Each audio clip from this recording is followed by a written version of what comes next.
Hello दोस्तों, स्वागत है आपका अपने चैनल कक्षा गणित में। आज हम आपको संचय पढ़ाने वाले हैं। संचय और क्रमचय एक कंबाइंड चैप्टर है। इसमें से आपने क्रमचय लास्ट क्लास में पूरा कंप्लीट सीख लिया है। क्रमचय और संचय में थोड़ा समानता भी है और थोड़ा डिफरेंट भी है। परिभाषा के अनुसार हम ऐसे कह सकते हैं जैसा कि उसका नाम है क्रमचय, मतलब उसमें दी गई वस्तुओं में से कुछ वस्तुओं को एक साथ लेकर या सभी वस्तुओं को एक साथ लेकर जो समूह बनाते थे उसमें क्रम का ध्यान रखते हुए समूह बनाते थे। समूह मानी अरेंजमेंट तैयार करते थे। जो अरेंजमेंट तैयार करते थे उसमें क्रम का ध्यान रखते हुए अरेंजमेंट तैयार करते थे।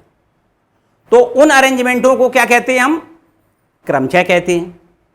और यदि अरेंजमेंट में क्रम का ध्यान न रखा जाए तो वो संचय कहलाता। ठीक है ना? तो क्रमचय वाला जो सेक्शन था आपने जो लास्ट क्लास में पढ़ा है उसको हमने कंप्लीटली पिछले वीडियो में कंप्लीट करवाया है। ठीक है? अगर अब तक आपने वो नहीं पढ़ा है तो आई बटन दबा के उसको सबसे पहले पढ़ लें, कंप्लीट करने, क्योंकि कॉम्बिनेशन और परमुटेशन एक दूसरे से रिलेटेड हैं, संबंधित हैं एक दूसरे से, तो आपको वो जरूर कंप्लीट करना है। ठीक है? आई बटन दबा के उसको कंप्लीट कर लें। और इसके बाद आज हम जो बात करने वाले हैं संचय पर, उसके बारे में देखते हैं। तो देखिए, संचय की बात करें, संचय क्या है इसके बारे में पहले समझें। हमने एक उदाहरण के तौर पे आपको समझाना है। देखिए समझें, अगर ये मान लें कि आपके पास ए बी सी तीन वस्तुएं हैं। क्या हैं? तीन वस्तुएं। इन तीन वस्तुओं में से किन्हीं दो वस्तुओं को लेकर के हमें संचय बनाना है। पहले क्रमचय की बात करते हैं। तीन वस्तुओं में से दो वस्तुओं को एक साथ लेकर के क्रमचय बनाना है तो कैसे बनाएंगे? देखिए, अगर हम जैसे एक वस्तु ए है एक वस्तु बी है, दोनों को एक साथ लेकर के एक क्रमचय बनाएं तो आपका ये ए बी कम हो जाएगा। क्रमचय माने क्या बताया हमने? समूह बनाना है। ठीक, अरेंजमेंट बनाना है, ऐसे समझें। तो आपको दो वस्तुओं से ए और बी से अरेंजमेंट तैयार करना है तो क्या हो जाएगा? ए बी हो जाएगा। इसी प्रकार तीन में से इन दो को ले लें, मानी बी और सी को ले लें, तो एक अरेंजमेंट आपका बी सी हो जाएगा। और इसी प्रकार ए और सी को ले लें तो एक अरेंजमेंट आपका सी ए हो जाएगा। ठीक है? इसी प्रकार अगर पहले बी और फिर ए लें तो एक अरेंजमेंट बी ए हो जाएगा। इसी प्रकार एक सी बी हो जाएगा और इसी प्रकार एक सी ए हो जाएगा। तो कुल मिला के हम ये कह सकते हैं कि ये आपके क्रमचय बन के तैयार हो गए। तीन वस्तुओं में से दो वस्तुओं को लेकर के जो क्रमचय बने हैं वो आपके ये इतने हो गए। इनकी अगर संख्या गिन के बतानी चाहें तो पता चल जाएगी कितनी है? 1 2 3 4 5 6। ठीक है ना? 6 क्रमचय तैयार हो गए। अगर हम ये कहें कि हमने आपको सूत्र के रूप में क्या बताया? सूत्र के रूप में ये बताया है कि तीन वस्तुएं हैं, तीन वस्तुओं में से दो वस्तुओं का चुनाव करके क्रमचय बनाए हैं। तो ये ऐसे लिखेंगे 3p2। तीन वस्तुओं में से दो वस्तुओं को लेकर बने क्रमचयों की संख्या 3p2 द्वारा प्रदर्शित की जाती है। ये आपने पीछे पहले से सीख रखा है। और इसका मान होता है, अगर इसको हल करेंगे तो इसका मान भी कितना निकलेगा? 6 निकलेगा। ठीक है? इसके बाद हम यहां बात करते हैं संचय की। अब संचय क्या है ये बात समझें। ये तो आपका क्रमचय हो गया। अब संचय बात समझें। संचय क्या है? इसमें आपको हमने बताया कि संचय में आपको अरेंजमेंट तो बनाने हैं लेकिन क्रम का ध्यान नहीं रखना है। क्या करना है? क्रम का ध्यान नहीं रखना है। तो एक हम जैसे तीन वस्तुओं में से दो वस्तुओं को लेकर क्रमचय संचय बनाएंगे तो हमें लिखना है ए बी, बी सी और सी ए या ए सी, कुछ भी लिख सकते हैं ये। तो यहां पर हमने ये तीन बनाए संचय। हम आपसे ये कहना चाह रहे हैं इसमें क्रम से हमें कोई मतलब नहीं है। मानी ए बी और बी ए एक ही बात है, समझो, क्रम से कोई मतलब नहीं। इसी प्रकार ये बी सी और सी बी भी आपका एक ही है, अलग अलग नहीं है। जो ये है वही ये है संचय के लिए। इसी प्रकार ए सी और सी ए एक ही बात है। तो यहां पर केवल संचय की संख्या कितनी है? केवल 3। संचय की संख्या कितनी है? 3। क्रमचय की संख्या कितनी है? 6। संचय को अंग्रेजी में कॉम्बिनेशन कहते हैं, इसलिए सी से प्रदर्शित करते हैं। हम ये कह सकते हैं कि तीन वस्तुओं में से दो वस्तुओं को लेकर के बने संचयों की संख्या 3c2 द्वारा प्रदर्शित की जाती है। तीन वस्तुओं में से दो वस्तुओं को एक साथ लेकर के बने संचयों की संख्या 3C2 द्वारा प्रदर्शित की जाती है। और ये 3C2 बराबर, देखिए यहां पर हमने गिनती में गिने हैं तो कितने निकले हैं? 3। सही है। अगर इसका मान भी निकालोगे तो 3 ही निकलेगा। अभी हम निकालना भी आपको बताएंगे, ठीक है? समझे बहुत ध्यान से। इसमें और इसमें देखो फर्क क्या है, हम फर्क आपको बताना चाह रहे हैं। ये फर्क देखो, फर्क ये है कि इसके यहां पर 6 है, इनकी संख्या कितनी है? परम्यूटेशनों की संख्या कितनी है? 6। और कॉम्बिनेशनों की संख्या कितनी है? केवल 3। तो अगर हम यहां पर ऐसा कर दें कि फैक्टोरियल 2 का इधर और फैक्टोरियल 2 का इधर गुणा कर दें, तो यहां पर देखो कोई फर्क नहीं पड़ेगा, लेकिन एक समानता हो जाएगी। ये 6 है तो ये भी आपका 6 बन जाएगा। हम समान करना चाह रहे हैं। ये 6 क्यों बन जाएगा? फैक्टोरियल 2 का मान तो 2 ही होता है ना।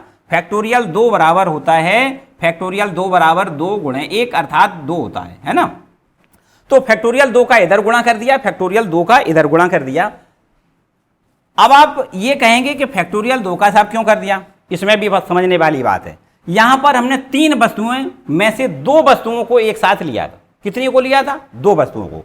अगर हम ये कहें कि n वस्तुएं हैं, उन n वस्तुओं में से r वस्तुओं को लेकर संचय बनाना है, तो यहां पर फैक्टोरियल r का गुणा करेंगे। n में से r वस्तुओं को चुनना था, यहां से 3 में से 2 वस्तुओं को चुना है, इसलिए हमने फैक्टोरियल 2 का दोनों पक्षों में गुणा किया। ठीक है, तो यहां पर हम निश्चित रूप से इसका मान क्या कह देंगे? 6 हो जाएगा। और ये आपका फैक्टोरियल 2 इंटू 3C2।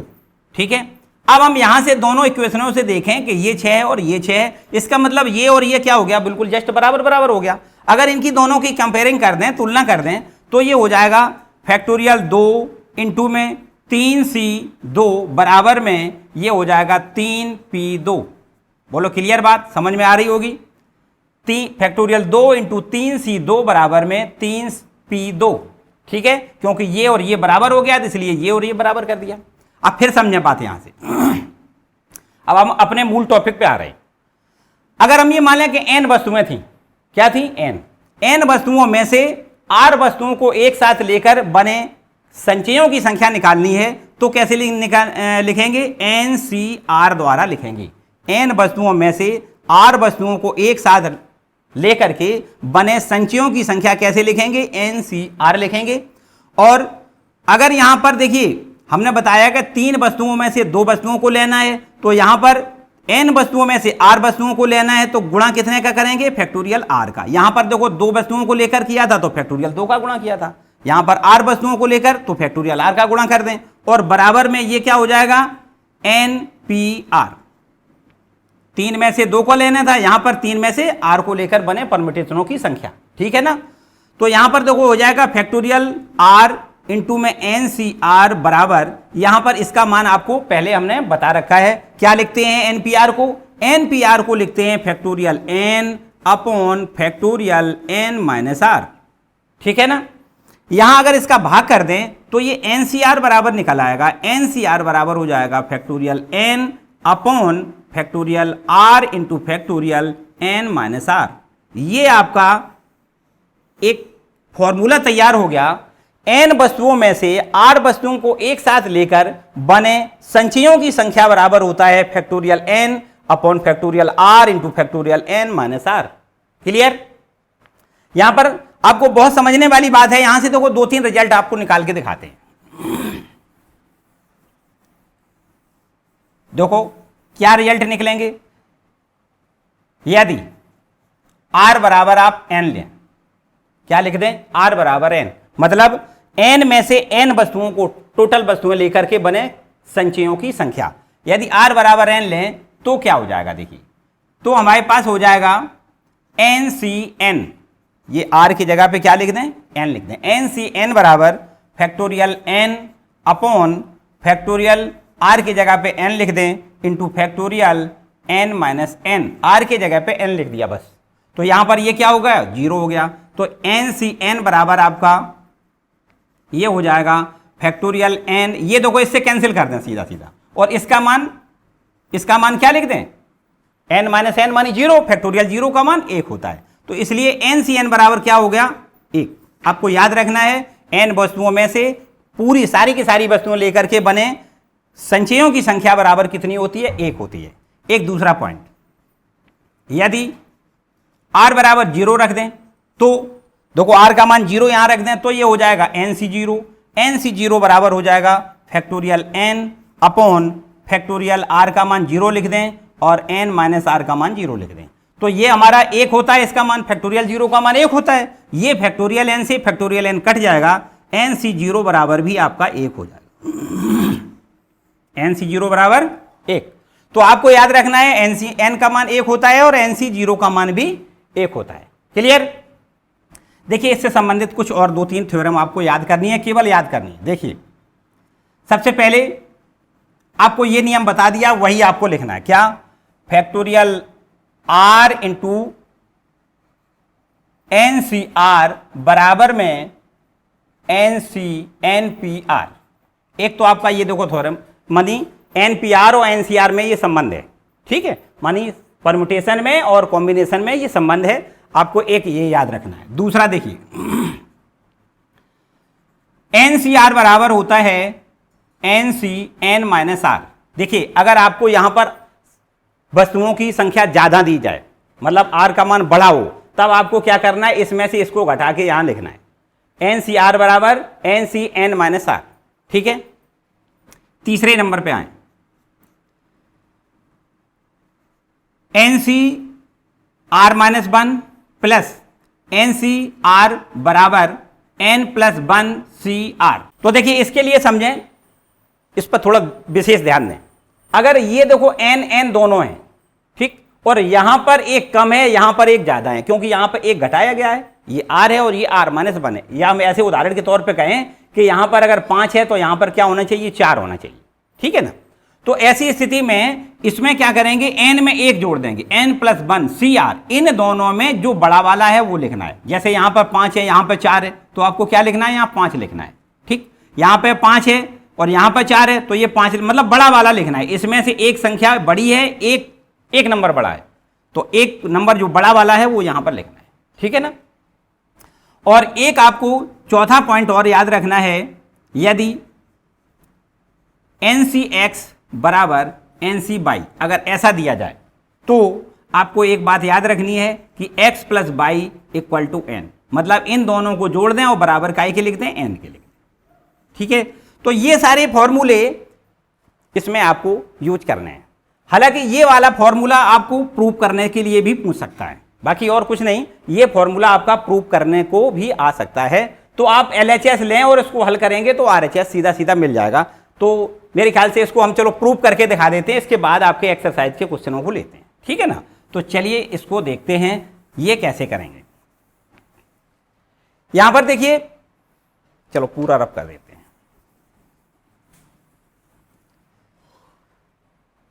इसमें से अगर हम LHS लें तो ये हमारे पास कितना है, NCR माइनस 1 प्लस NCR। ये LHS हमने ले लिया, इसको हल करेंगे, ये आपका आंसर आएगा। देखिए कैसे करेंगे, बताएं। NCR बराबर, अभी हमने आपको सूत्र बताया, उसका प्रूव कर दें। NCR बराबर, ये समझो दिमाग में R है, बस R माइनस 1 है तो कोई बात नहीं, R की जगह R माइनस 1 लिखना है। तो फैक्टोरियल N तो आपको ऊपर लिखना होता है, और अपॉन में क्या लिखना है, अपॉन में लिखना है फैक्टोरियल R की जगह पे आपको R माइनस 1 लिखना है, और इनटू में इसमें से इसको घटा के लिखना है, मानी N माइनस R प्लस 1 हो जाएगा। देखिए जब घटाओगे तो माइनस माइनस प्लस 1 हो जाएगा, प्लस का निशान यहां लगा दें। अब इसको NCR को क्या लिखेंगे, factorial N upon factorial R into factorial N minus R। ये तो सीधा सूत्र है ना। चलिए और आगे देखें, फैक्टोरियल N आपका ज्यों का त्यों बना रहने, ठीक। फैक्टोरियल R माइनस 1 ये भी आपका ज्यों का त्यों बना रहने। यहां से आओ, यहां से हम क्या करें कि N माइनस R प्लस 1 को अगर हम बाहर फैक्टोरियल से निकालें तो एक कम कर देते हैं, यही तो नियम है ना। इसमें से एक कम कर लेते हैं, तो एक जब कम कर लेंगे तो ये N माइनस R बचेगा, क्योंकि प्लस का 1 एक घटाएंगे तो एक ये कट जाएगा, तो N माइनस R बचेगा। अब आओ आगे प्लस का निशान लगाएं और फैक्टोरियल N अपनी जगह लिखा रहने दें, और अपॉन में ये R लिखा है, उसमें R को हम फैक्टोरियल से बाहर निकाल लें तो हमारे पास बचेगा R माइनस 1, अर्थात एक इसमें से कम कर लें, और ये आपका ज्यों का त्यों N माइनस R का फैक्टोरियल, ये आपका ज्यों का त्यों। क्लियर। अब देखिए इसको हल करें तो ऊपर से N दोनों जगह से फैक्टोरियल N आपका ये कॉमन है ना।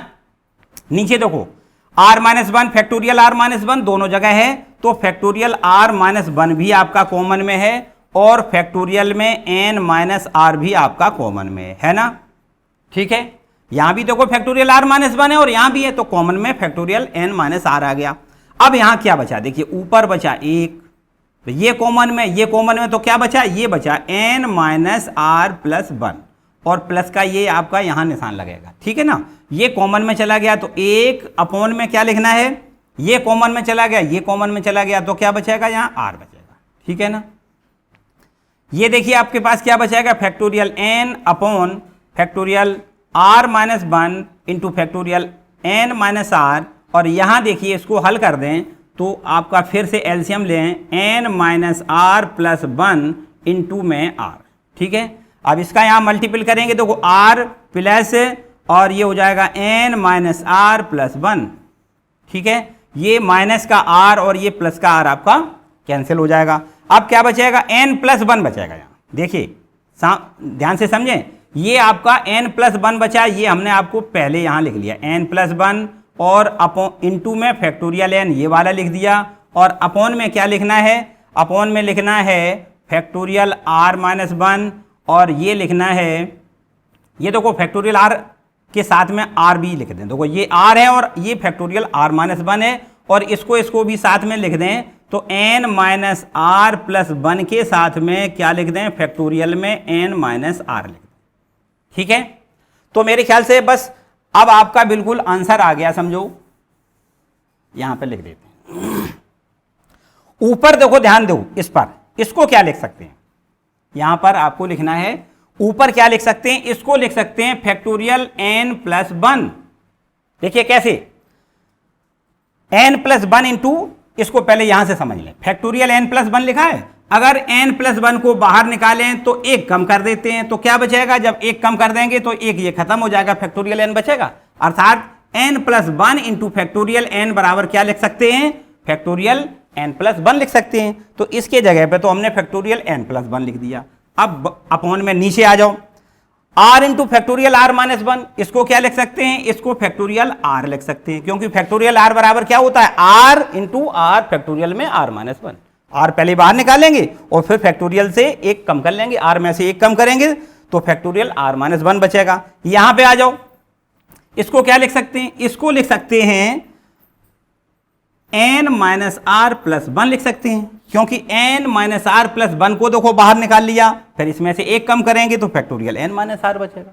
ठीक है ना, बस अब ये देखो इसको क्या लिख सकते हैं, इसको लिख सकते हैं n प्लस 1 cr। समझे बात ध्यान से, इसको अगर हम प्रसार करेंगे तो क्या कर सकते हैं, ऊपर आपको लिखना है n की जगह पे फैक्टोरियल n प्लस 1 और फिर अपॉन में फैक्टोरियल r, फिर इसमें से इसको घटा के लिखना है, देखो लिखा है कि नहीं, तो इसका मतलब ये देखो RHS आपका आ गया। ठीक है ना, तो ये आपका प्रूफ के लिए भी आता है। क्लियर, तो इस तरीके से ये सारे फॉर्मूले आपके कंप्लीट हो गए।